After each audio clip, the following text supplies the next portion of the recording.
dreamed of flying when I was a kid. When I dreamed that I was flying, I could run and take off the ground. I just would go kind of ready to fly, and I just run in my dream and take off and fly around and like zoom around. So I just think that I was just born to fly. We were still kids, 14, 15, that age group, and it was just this crazy wild thing, and we were out, you know, jumping off this little hill with this hang glider thing. It was more of a party. It was like, it wasn't even, I don't even think we didn't consider it aviation even.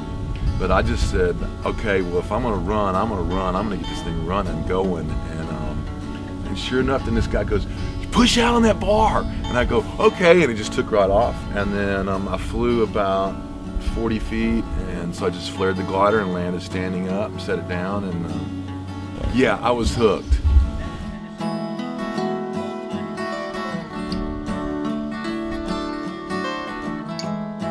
Boating accident, yeah, losing my leg.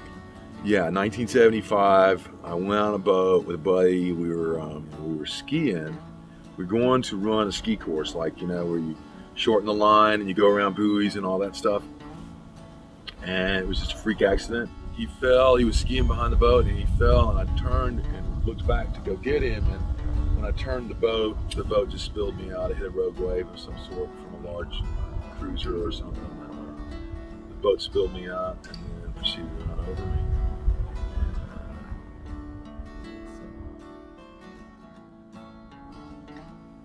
It changed my life instantly in a whole lot of ways.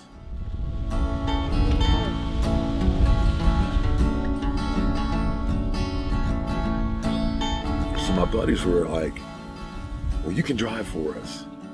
You can still be involved in the sport, but you can drive. So they get me out there and they go, okay, Tippy can drive, and I'd help them and carry their gear for them. And I'm like, I can do this, and I can do it a lot better than these guys. Because I was always Mr. Compete, you know, on it.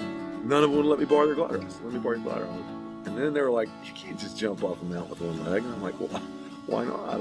And so I had to go to take a couple of hill flights, prove that I could do it.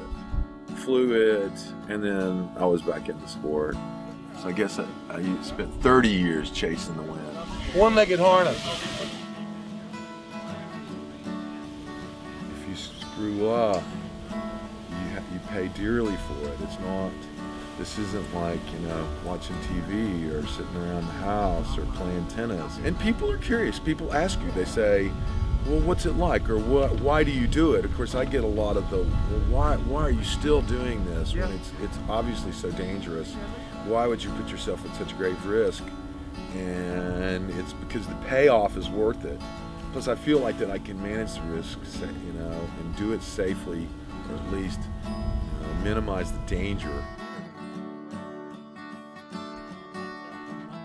It's that undescribable feeling that you get from the sport itself. There's a whole lot of things you can get out of it, but there's the one thing that's just, there's not words for it. The language doesn't give us the ability to express it. And I don't know, maybe it's undefinable, maybe you just can't describe it. I'm not sure.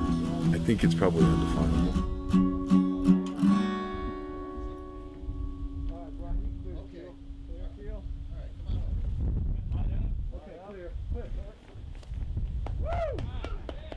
Okay, clear.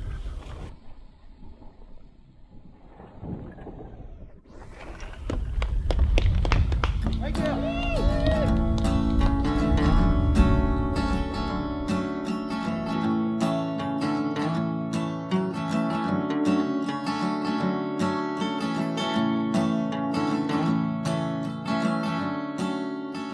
I came out of the hospital going, I'm going for it, and I'm going to go wide open as hard as I can, as long as I can, and make the most of it, because it really can be over in an instance. You live large. I mean, this is it. There's no extra go around.